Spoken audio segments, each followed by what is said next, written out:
And what kind of player am I? Am I an offensive man or a defensive man? That's right, neither. I play my opponent. If he likes to attack, I force him to defend himself. If he's a cautious man, I draw him into dangerous waters. See, you get so frustrated playing defensive positions, you make stupid moves you never make if you were thinking. When you come here, boy, check that shit at the door, I'm at the top of my game, cut the check. Somebody better king me, I'm the best. Let's play a game of checkers. Better yet, the game don't love nobody. Let's play chess. I keep forgetting when I'm in love anymore.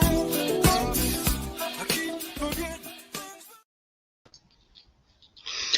Okay. So I am here for episode 11 of the Blue Collar Intellectual Podcast. We might have one more episode before the end of the year.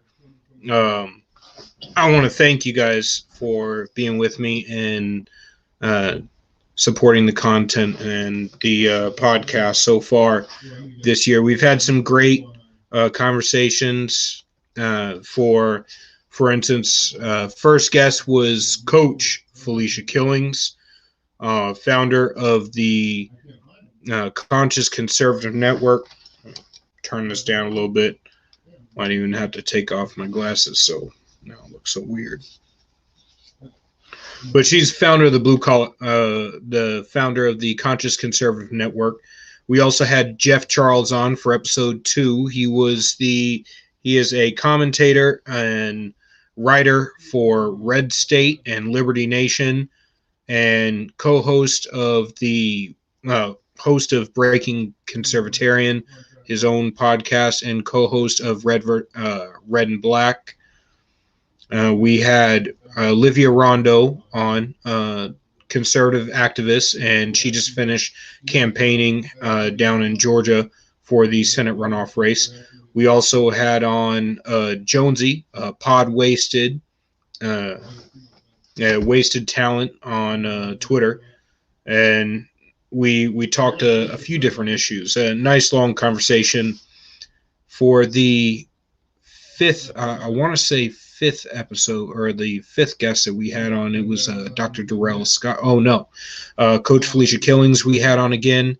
Then we had Dr. Darrell Scott, and we have a couple more fantastic guests that are going to be lined up in the new year. I won't gaslight their names yet. Let us get it scheduled, and then I'll announce them as soon as we have a schedule going on. Again, if you haven't already, click down, go to the YouTube channel, like, subscribe, share with your friends, get them like and subscribe, and let's keep this going. Let's talk as normal, as usual. This is the Blue Collar Intellectual Podcast, and we're going to focus on solutions over politics and principles over party. So I want to get into something that I saw this weekend before I get into the Senate runoff race, which is not looking too hot for us right now as conservatives. And I want to get into the stimulus bill, which is still an absolute shit show. So, over the holiday, I had a great holiday. I hope all of you did as well. Nice, relaxing day. Did some cooking, opened gifts with the family. Got to chill with my girls and my little boy and my little man and relax. We watched that new Christmas movie, Jingle Jangle, which is absolutely spectacular. I suggest if you have not watched it, that you do.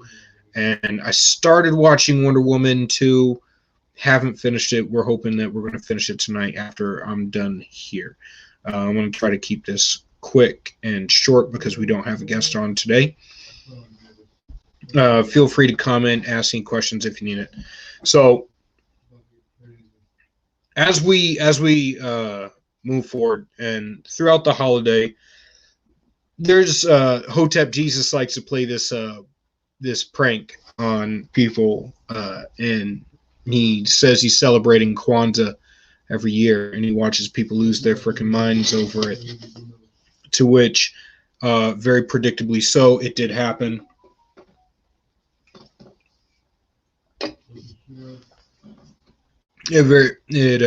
Predictably so, it happens every year. And it happens mostly now. They purposely skylighted conservatives when they do it. Which Hotep Jesus is a conservative. He is also a Trump supporter. The problem that I see with how we take this issue specifically is the Kwanzaa, whether you agree with how it was founded or the gentleman that founded it, it in no way, shape, or form is militant nor advocates for harm against any individual or group of individuals. So there should be absolutely no reason why there's any pushback against it. I understand the criticism against it is that it's a made-up holiday, to which my response is, who gives a shit?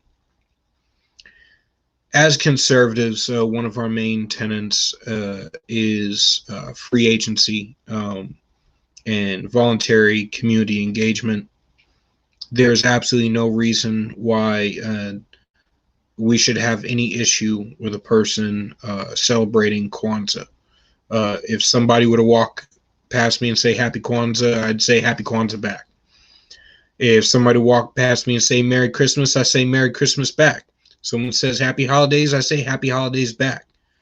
The only time you'll get animosity from me is if I am being polite and I say Merry Christmas and you angrily redress me as Happy Holidays, to which I will say fuck off. Okay, if I'm saying I'm giving you a greeting out of the goodness of my heart as a nice, honorable individual, which I do think I aspire to be, there should be no issue with me saying Merry Christmas. There should be no issue with me saying Happy Holidays. There should be no issue with me saying Happy Kwanzaa or whatever. Now, I've seen this play out recently, and it happened to me individually over the holiday. Woman says Happy Holidays to me at Walmart. I said Happy Holidays back. And then this guy goes, in America, we say Merry Christmas, to which I say, in America, we say fuck you. Okay. When a person greets you with goodness in their heart, you greet back with goodness in your heart. And any statement that starts off with, in America, we say this, I say you're not acting as an American at that point. Because in America, we believe in freedom of speech and freedom of expression.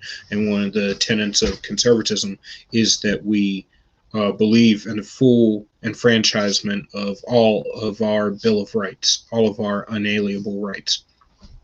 Okay. Oh, my dad hopped on. Hi, Dad. Kwanzaa, he's got a statement. Kwanzaa was created by Maulana Karenga. Although he wrote in 1966, it did not begin to permeate the public until after his release from prison in 1975. He created as an alternative to Christmas, which he called a white people's holiday, which blacks should shun. His words. Yes, to which I say I still don't care. I still don't care, because it is irrelevant to the fact that when a person greets you with goodness in their heart, you should greet them with goodness in their heart instead. A person or group of people creating their own holiday, whether the individual that created the holiday is a good guy or a bad guy, history will judge that, and I think history has successfully done so. However, it in no way colors the core tenets of the holiday, and it shouldn't affect conservatives one way or the other. To argue against it is a moot point. It's the battles that we fight are just as important as the battles that we don't. And I think this is a battle that we lose, because it's a cultural issue.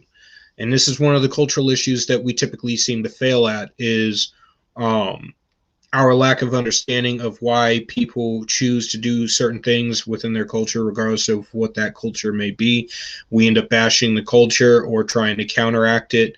And honestly, this is not a part of any culture that is detrimental to society, nor does it hurt us in any way, shape, or form. So again, when it comes to core tenets of conservatism, this is not one of them. The cultural argument against why people should or should not support or celebrate Kwanzaa is a completely stupid and idiotic point that we should stay away from at every chance. We should avoid these sorts of conversations because they're counterproductive to our movement forward, and especially with our outreach into other communities. I mean, you don't walk up to a Chinese person and be like, Lunar New Year sucks and it's stupid and the sun is better.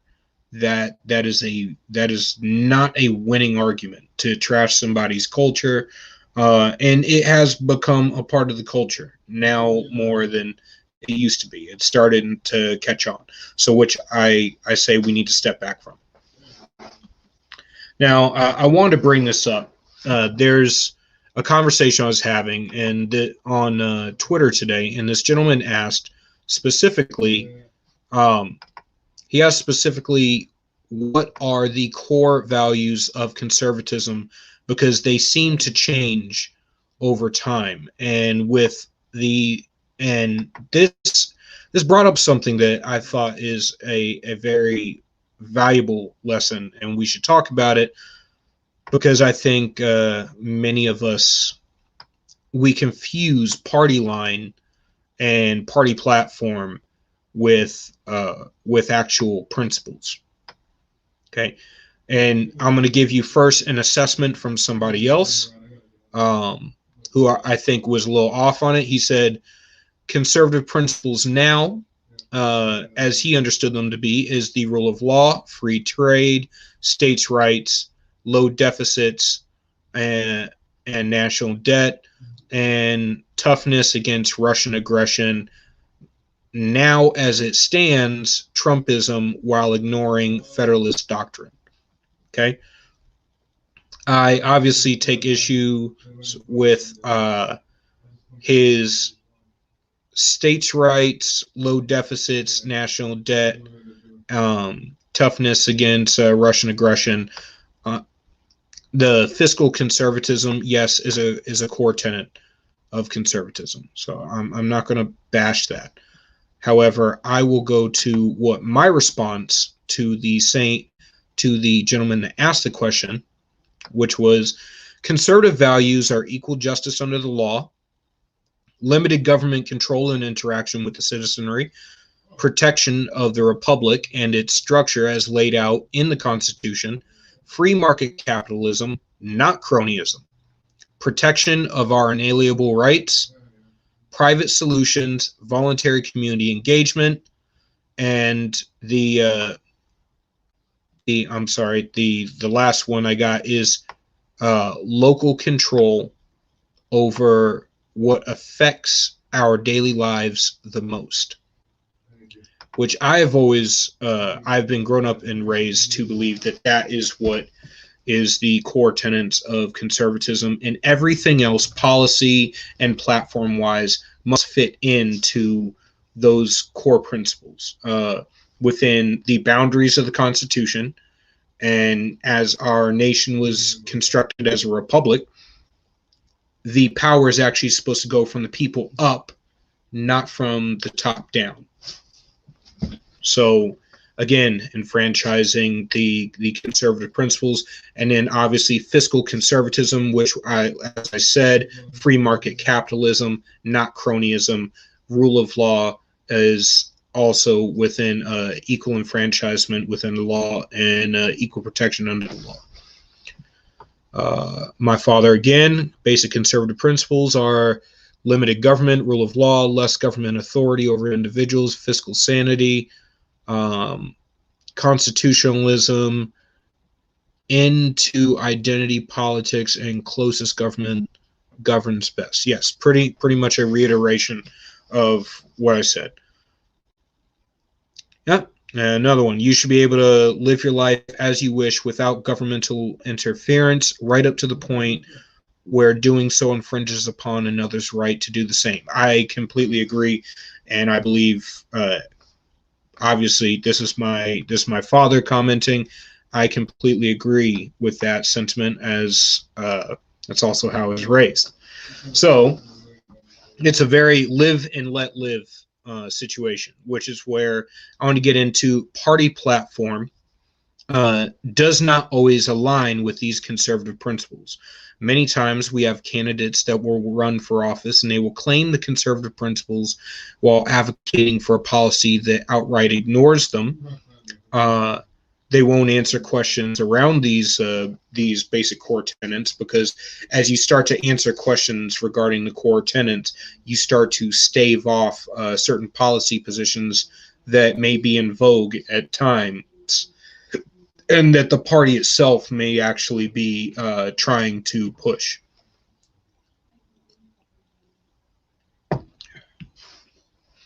So, one of these examples is open borders. Now, open borders is something that I cannot pretend that the left only pushes, because it's something that the establishment on the right pushes as well, for different reasons.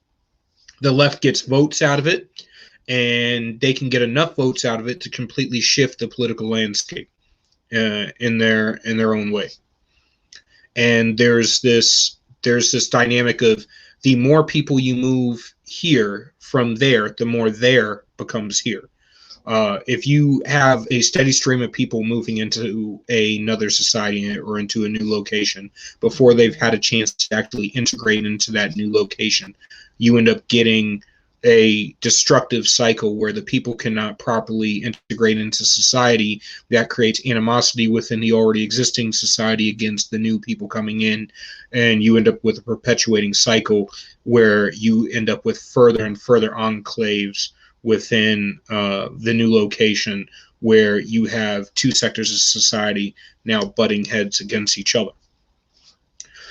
And on the conservative side, there is fiscal reasons why bringing in a large portion of immigrants, whether it be legal or illegal, it doesn't matter. In this case, low-wage illegal workers and low-wage legal workers, they depress the wage system by bringing in and dropping out the base level of the. So if everybody in the U.S. is only willing to, if U.S. citizens are only willing to work for, say, $10, $11 an hour, even though the minimum wage is set at about $7.25, if I remember correctly, the federal minimum wage is at $7.25. If the average American citizen is only willing to work for $10 an hour, that means regardless of what the minimum wage is set at, the actual base wage, the actual pay scale has to start at $10 an hour, or else you have no employees. All right. So, but the way that corporations get around this is they sponsor foreign workers, say in Mexico, in areas where $2 an hour, $3 an hour, $4 an hour is their average working rate. They come over to U.S. even at our $7.25 or $8 an hour. They're working $2 an hour under the base level of what an American citizen would work at. However, they're still making double what they would make working in Mexico. You understand that? That should be a basic concept that I think everybody can understand. So it drops out the wage floor. So immediately your entire wage bracket starts down here. So no matter how, and as long as you have a steady stream of people coming in at the bottom, the wage scale does not rise as it would over time, because you still have people that are willing to work down here. Okay, and often illegal immigrants, because they're not in the system properly, they're not counted properly, and so on and so forth, they're working below the minimum wage. So they're working at $6 an hour, even though it's $1.25, maybe $2.25 below the base minimum wage. They're dropping out the wage scale even lower, and they're starting it out lower. And those are typically that bottom wage scale jobs right there. Those are those entry level jobs in which high school kids get their experience and they get that work capital. All right, they get the human capital that they need to go and get a better job. And statistics have shown throughout time and are still current today that if you are currently employed, you have a higher likelihood of getting a better job. unemployed people have a drastically harder time getting another job than employed people, regardless of whether you're employed at a low-level job or not. It is easier to go up if you're already on the ladder than it is if you're just hopping on. Okay. So, and then there's legal immigration in the middle management, the tech sector from India and China and so forth. So that also depresses the wage scale because you're basically putting in a cap on the wage scale. You're bringing in people rather than down here, you're bringing them up here, but you're still paying them as much as somebody that would get paid down here. So every U.S. graduate from a tech sector job that would otherwise get hired and be able to work in the tech sector and make enough to be able to pay off their student loans and so on and so forth, while you're bringing in people from India and from China at this level of pay, even though the market warrants this level, these people graduating from college in the U.S. Are not getting hired at this level because you already have people willing to work for them down here. So now they have to drop their expectations down here, and that contributes into the wealth gap where you have people who are not able to buy homes and so on and so forth, because buying a home, owning property, and things of that sort directly translate to the accruing of wealth over time, and what we see as a generational wealth gap in our country right now.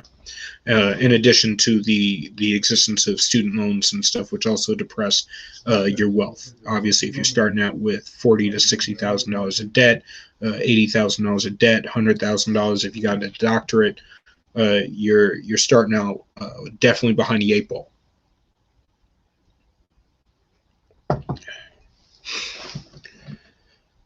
So conservative principles, as we said, free market capitalism, there are basic requirements, basic frameworking that we have.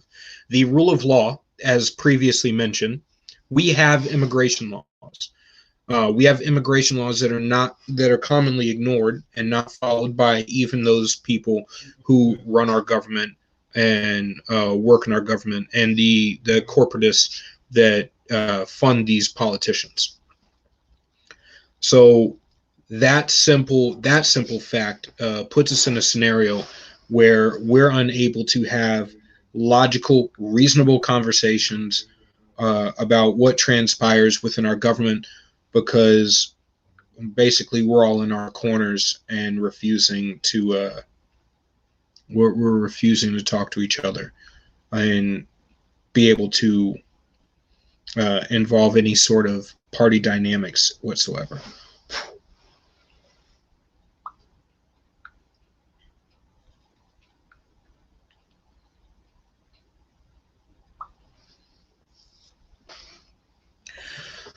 All right, another one, conservative principles, 2A, Second Amendment. So the Second Amendment, we've had some lapses, we've had successes, and we've had some failures. When it comes to the Second Amendment, and in case you're wondering tonight, again, if you haven't already, go to the YouTube page, click the subscribe, subscribe, help out the algorithm a little bit, and hit the bell so you get new notifications when we do new movies. I try to, or when we do new podcast episodes. I don't always get to upload when I want to and advertise it when I want to. I work a lot, so I'm gonna try to get better at notifying you ahead of time when we're going to do an episode. The same that I do when I actually have a guest on and I'm more invested in advertising it. So again, as we talk about Second Amendment enfranchisement has to be universal and for everyone, not just for suburban, white, and rural people. The stereotypes that the media has pushed has led a large sector of society to believe that only they are safe to own firearms, or that that it's not safe for a sector to own firearms. Like I'll say in the black community for decades, there's been this perception pushed by the media in general that if we own firearms, we're going to be the victim of a shooting by police, or that if we own firearms, we're just going to end up being mistaken for a gangbanger, or so on and so forth.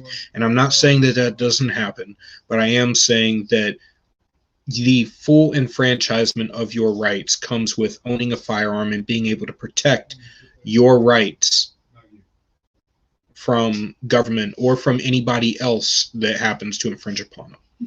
Okay, and now as conservatives, we have dropped the ball multiple times. Obviously, the bump stock ban was one of them.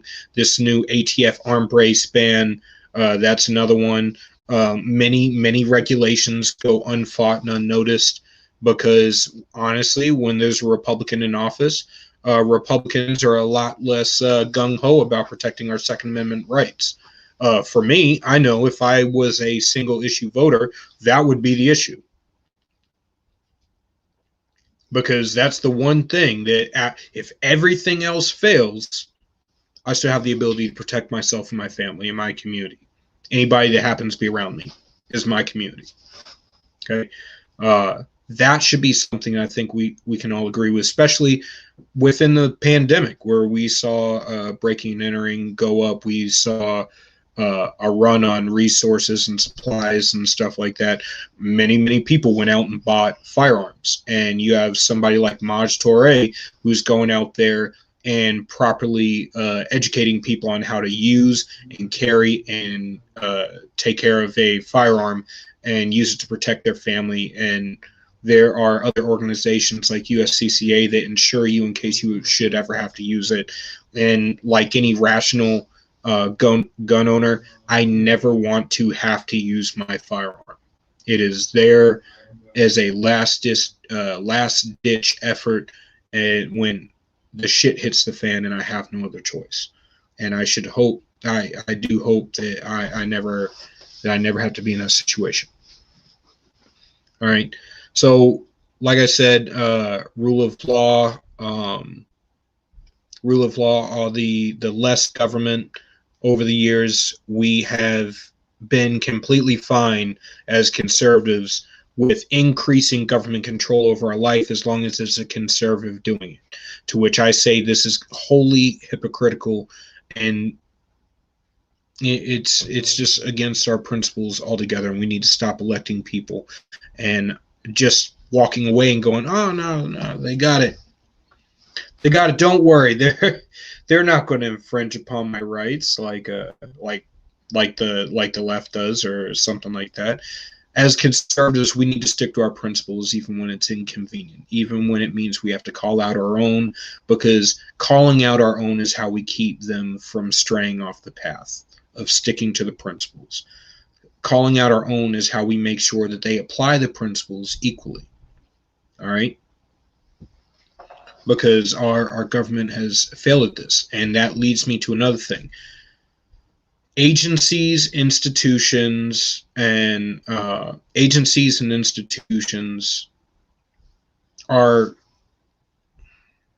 they're not conservative, not inherently anyways.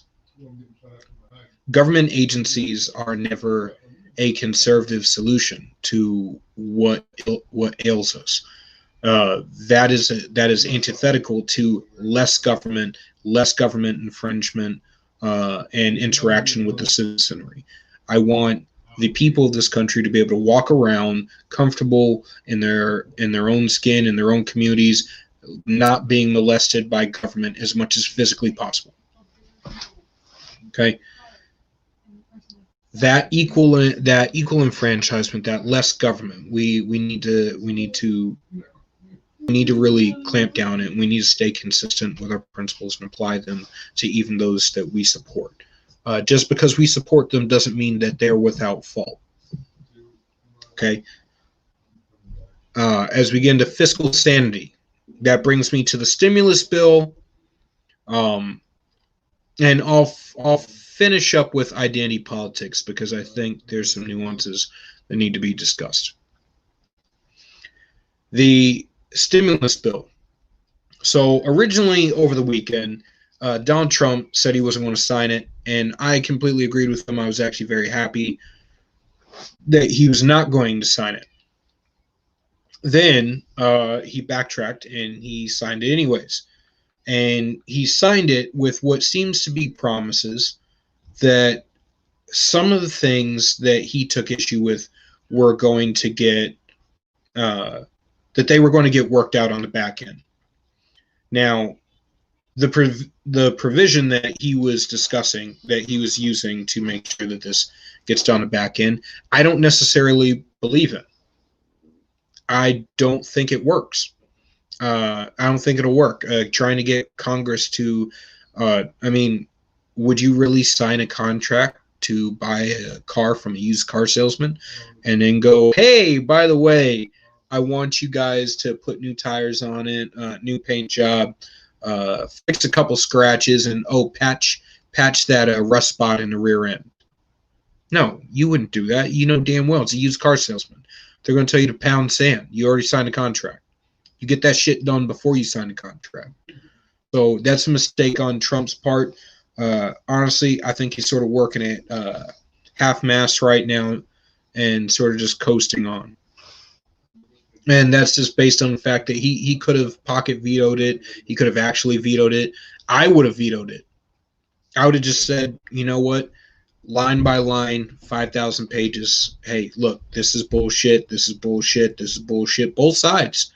Both sides. The only thing that should have been in there is stuff regarding COVID, PPE, the PPP program, the enhanced unemployment benefits for those who are stuck out of work and can't return to work for various different shutdowns and stuff like that, COVID cases or whatever, and the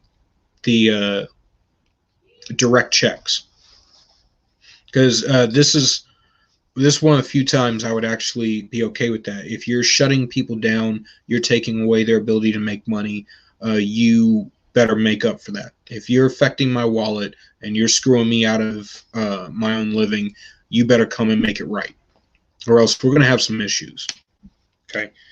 So that being said, he should have vetoed it, and he should have let Congress have to come back and overturn his veto, in which case we as conservatives can now see every single conservative or so-called conservative under the Republican banner in Congress that said one thing and did another. Every single person that they voted for a bill that they didn't even get a chance to read. All of them need to go. Any congressman that votes for a bill that they don't read needs to be gone. And I don't think that that's an extreme thing to say. I think that's how the majority of the country feels right now. In regard to what I believe is the solution for all of this, the only solution I see for where we are right now is to primary everybody. You get in your elected officials, you light up their email box, you light up the phone lines, you protest in front of their offices, you wear suit and tie when you protest so that the media cannot highlight the lowest common denominator and make that the entire movement. You don't want them to turn an entirely productive movement into Larry the Cable Guy or Joe Dirt. All right. Or and don't let the dregs of society show up. Don't let the neo-Nazis and Klansmen show up.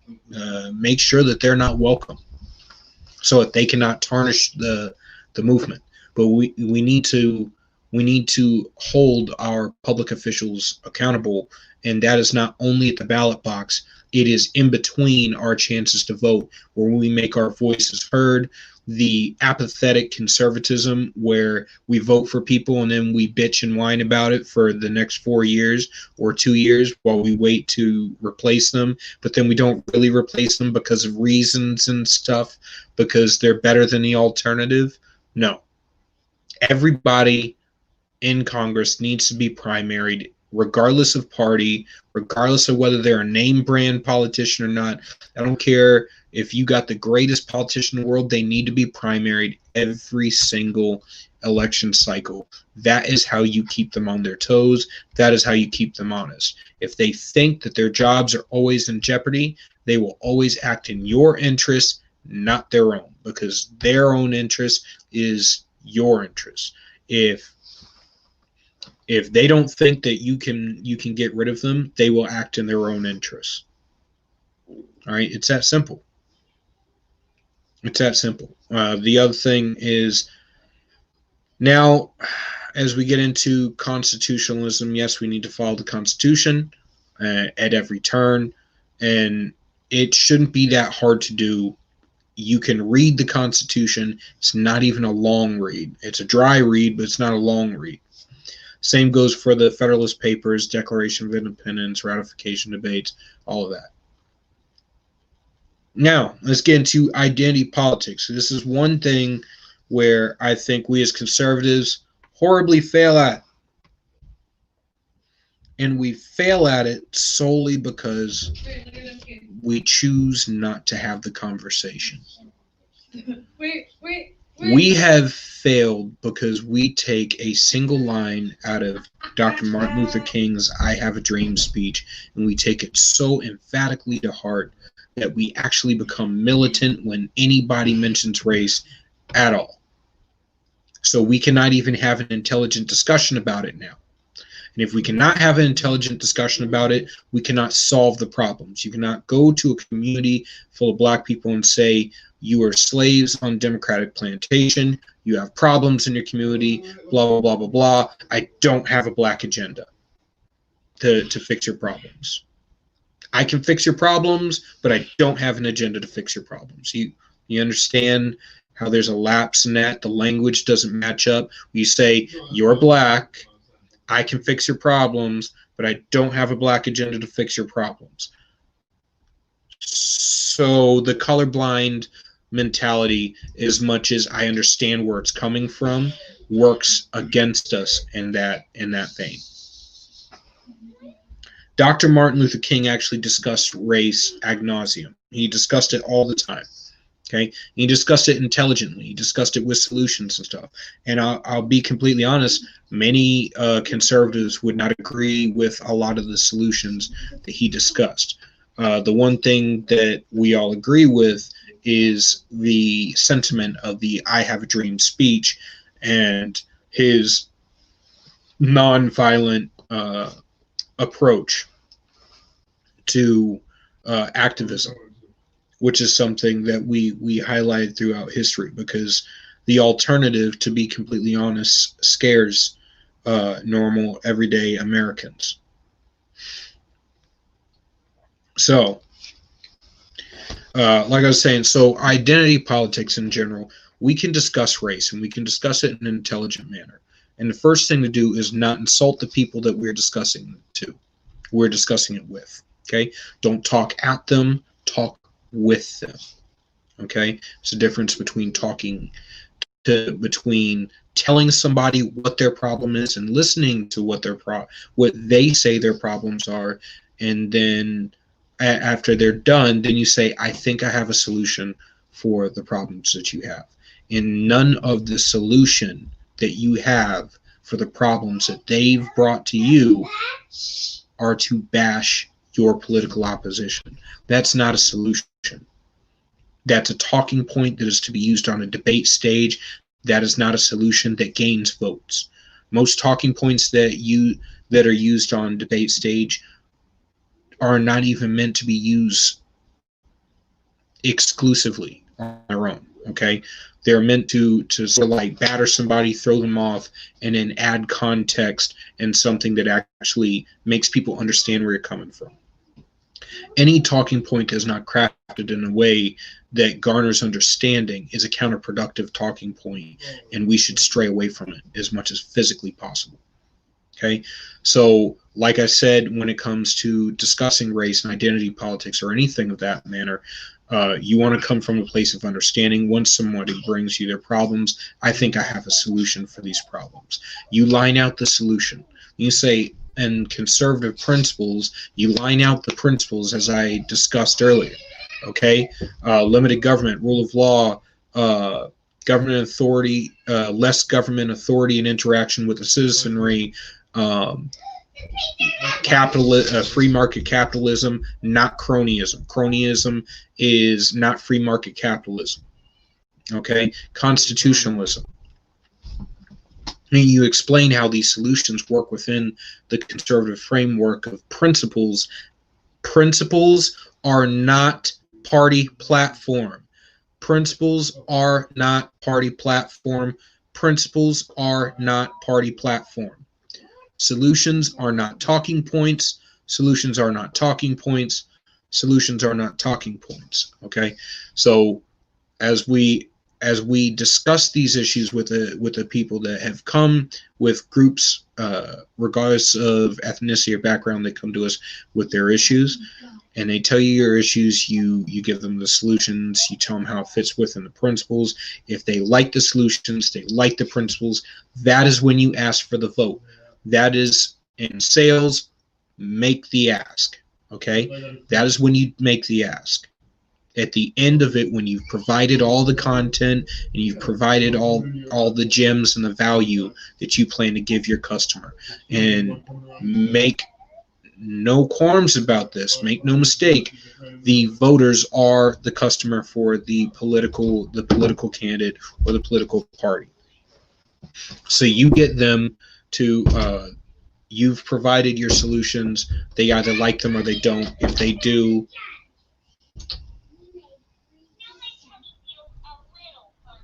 my kids, if they do like your solutions that you've provided, then you go and you make the ask. Once you've made the ask, then if they're willing to give you their vote, you as an individual, as a candidate, then you can ask whether or not they'd be willing to join the party. Some people see value in you as an individual, or may see value in conservatives as individuals, but do not necessarily want to rock with the party. And I can completely understand that, because the party still has many issues. We as conservatives are not happy with our own party right now. Why would we expect independents and prospective Democrats to be happy with our party? Okay, so throughout today's episode, I've gone over Kwanzaa, I've gone over conservative principles, I've given you some examples, I've gone over identity politics and how to market ourselves within the conservative movement to other groups and things of that sort. All right. Let's stick to principle. Let's stick to where we can move forward. Let's stick to where we can be successful with each other. And I hope to have you guys back again soon. Don't forget to like and subscribe to the YouTube page. Hit the bell so you get notifications. Share it with your brother, your sister, your mother, your father, and have a good night. And let's take us out. And what kind of player am I? Am I an offensive man or a defensive man? That's right, I'm neither. I play my opponent. If he likes to attack, I force him to defend himself. If he's a cautious man, I draw him into dangerous water. See, you get so frustrated playing defensive positions, you make stupid moves you never make if you were thinking. When you come here, boy, check that shit at the door. I'm at the top of my game, cut the check. Somebody better king me, I'm the best. Let's play a game of checkers. Better yet, the game don't love nobody. Let's play chess.